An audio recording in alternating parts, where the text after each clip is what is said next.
Assalamualaikum warahmatullahi wabarakatuh. Saya akan menjelaskan alur pelayanan resep farmasi IGD dengan penambahan BMHP. Klik farmasi rawat jalan, kemudian klik telaah resep, kemudian klik daftar telaah resep. Nah, saya pilih DD, klik DD, kemudian ini sudah masuk ke dalam telaah resep. Ada identitas pasien, kemudian ada telaah resepnya, kemudian di sini ada obat jadi, kemudian tidak ada resep racikan. Jadi pasien hanya mendapatkan obat jadi dari dokter. Oke, kemudian saya akan melakukan update obat dengan klik yang warna biru ini, pensil warna biru. Kemudian ondansetron 1x2 ampul. Oke, kita anggap tidak ada masalah, kita update. Ya. Oke, kemudian untuk ranitidin, juga tidak ada masalah. Oke, kemudian omeprazol kapsul, dikasihnya 10 sehari 2 kali ya. Oke, sama nggak ada masalah. Oke, kemudian ondansetron. Ondansetron dapatnya tablet sehari 2 kali sebanyak 10 tablet ya. Oke, soalnya ada masalah. Oke, karena nggak ada masalah, jadi klik telaah resepnya. Oke, nggak ada masalah. Kemudian di sini kan dokter belum meresepin dispo atau BMHP-nya. Jadi kita harus memasukkan BMHP-nya untuk penyuntikan ondansetron sama ranitidin ke pasiennya. Oke, di sini saya akan memasukkan dispo 5 cc. Kemudian kita klik tambah, jangka kuantitinya kita isi. Misalkan saya isi 1, kemudian saya mau nambah lagi dispo 3 cc. Oke. Kemudian klik tambah sebanyak 2 misal. Oke, udah selesai semua, tinggal klik proses. Oke. Data berhasil tersimpan, kemudian kita melakukan cetak etiket. Sebelum kita klik cetak etiket di sini, pastikan pada etiket di sini, memastikan dulu etiket yang mau dicetak putih atau biru. Nah, kalau ondansetron sama ranitidin kan bukan per orang ya, jadi harus dicetak menggunakan etiket warna biru. Jadi kita checklist, karena yang di checklist ini artinya obat tersebut akan dicetak pada etiket berwarna biru. Oke, kalau udah di checklist tinggal cetak etiket. Oke, udah selesai pada tahap telaah resep, kemudian lanjut ke obat kronis. Oke. Dari kita telaah tadi, si pasien DD ini tidak mendapatkan obat kronis ya. Jadi di bagian telaah obat kronis pun di sini tidak ada pasien atas nama DD. Oke, lanjut kita ke bagian pengambilan obat. Cari di daftar pengambilan obat. Tadi klik pasiennya DD. Nah, muncul di sini ya teman-teman. Nah, kemudian ada daftar obat jadinya di sini, obat jadinya si pasien.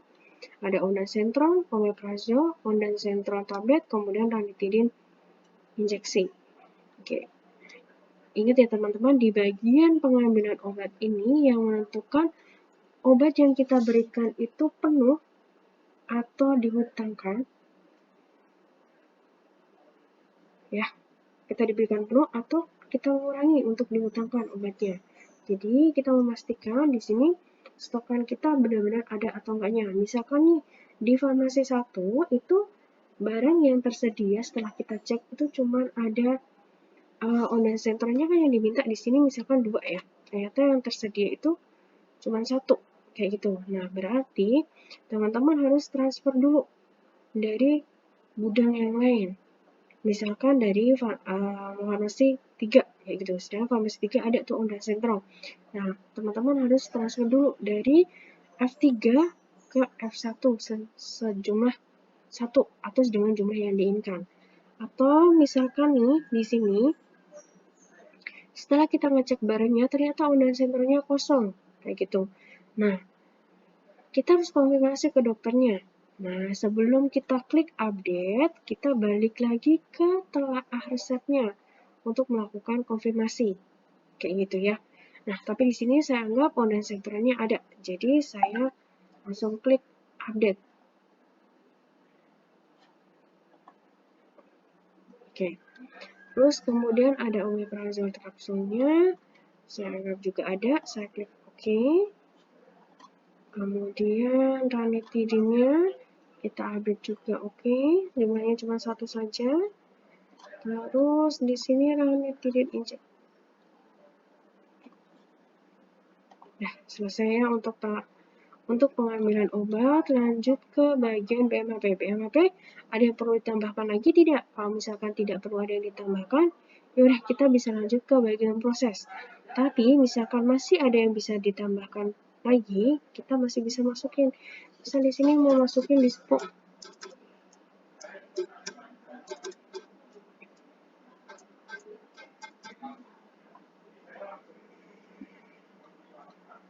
Dispo 10 cc atau lagi. Nah, di sini kita masih bisa untuk menambahkan. Oke. Ya, jadi di sini kita bisa menambahkan untuk BMHP-nya, tapi kalau di bagian sini kita tidak bisa menambahkan nama obat, signa, dan konfirmasi ke dokternya. Jadi kita cuma bisa nambah jumlahnya aja. Kemudian kita klik proses. Selesai. Jadi bagian pengambilan obat sudah selesai. Lanjut ke bagian persiapan obat. Persiapan obat di sini ada dua, ada obat jadi sama obat racik. Teman tadi ingat ya, si pasien DD hanya mendapatkan obat jadi. Jadi kita klik obat jadinya aja. Nih pasien DD sudah muncul di sini. Kita klik, data pasien sudah ada. Kemudian kita ngambil obat ya dari kotak obat. Kita siapkan semuanya. Oke, udah siap semua. Kemudian BMHP-nya juga udah siap semua. Kita klik proses. Oke, berhasil untuk prosesnya ya. Oke. Coba kita cek di bagian persiapan obat racik. Ada tidak pasien DD? Seharusnya tidak ya, karena kan pasien DD tadi nggak ada obat racikan. Nah, di sini tidak muncul ya teman-teman. Jadi obat yang ke farmasi itu akan terbagi dua. Jadi obat yang disiapkan itu ada dua, ada obat racikan sama obat non racik. Kalau di dalam resepnya itu nggak ada obat racikan, pasti di bagian daftar obat racik dia tidak akan muncul. Oke. Lanjut ya, selanjutnya ke tahap etiket, pengecekan etiketnya. Tadi pasien DD belum diinput ya teman-teman ya pada bagian etiket ini. Kemudian kita pilih klik, terus identitas,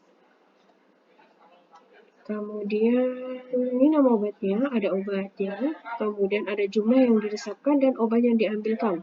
Diambilkan si petugas persiapan obat tadi. Nah, kita di bagian etiket ini, kita tinggal nyocokin nama obatnya dengan jumlah, plus etiketnya dengan etiket yang tercetak, dan dengan obat yang disiapkan oleh teman-teman.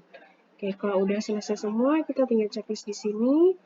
Kemudian BMHP-nya juga sudah disiapkan, klik proses. Oke, selesai. Bagian sini ya untuk pengecekan etiket obat, statusnya juga sudah berubah menjadi selesai. Selanjutnya di bagian penyerahan. Oke. Klik daftar penyerahan, namanya DD. Di sini belum ada penerimaan dan statusnya belum di input. Oke. Pasien DD ini kan berada di IGD dan obatnya itu diberikan oleh perawat dan kita nyerahinnya ke perawat, misalnya kayak gitu. Nah, di bagian sini masih ada telaah obat. Jadi nanti teman-teman sebelum nyerahin ke perawat atau ke pasiennya tetap harus melakukan telaah obat. Oke, kita cek dulu untuk obatnya. Obatnya ada ondansetron injeksi ya. Kemudian ada ondansetron tablet, kemudian omeprazole kapsul sama ada ranitidinnya tadi. Oke, kalau misalkan nggak ada masalah di sini, kita tinggal klik di sini. Oke, nggak ada masalah. Kalau ada, kita tinggal proses. Oke, kita proses akan muncul ini proses penyerahan obat. Di sini kalau teman-teman nyerahinnya ke perawat, kita tinggal nulis NS ZZ, misalnya seperti itu. Untuk nama teleponnya bisa di strip. Kemudian jangan lupa minta tanda tangan si perawat. Oke, udah selesai. Kemudian klik proses. Oke, dan berhasil. Nah, ini bagian penyerahan juga sudah selesai, obat jadi selesai, statusnya juga sudah selesai untuk penyerahan obatnya. Nah, kita cek bagian daftar histori resepnya. Pasien atas nama Dede. Nah, di sini ya. Di sini statusnya si pasien Dede itu udah selesai untuk KAI selesai, pengambilan obat juga, proses obat jadinya juga udah selesai, obat raciknya nggak ada, makanya dikasih kosong, terus kemudian proses pengecekan etiket juga udah selesai, proses penyerahan obat juga udah selesai. Oke, di sini kita bisa klik untuk histori obatnya, kita cetak. Resep yang cetak itu dalam bentuk PDF. Nah, seperti ini ya teman-teman ya. Oke.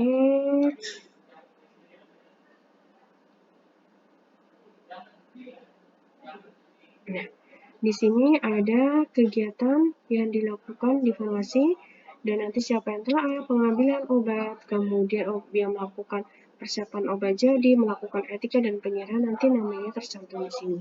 Tanda tangan si wali atau pasien atau si PNS tadi ya. Oke, nah selesai untuk alur pelayanan resep farmasi IGD dengan penambahan BMHP. Sekian dari saya, terima kasih. Wassalamualaikum warahmatullahi wabarakatuh.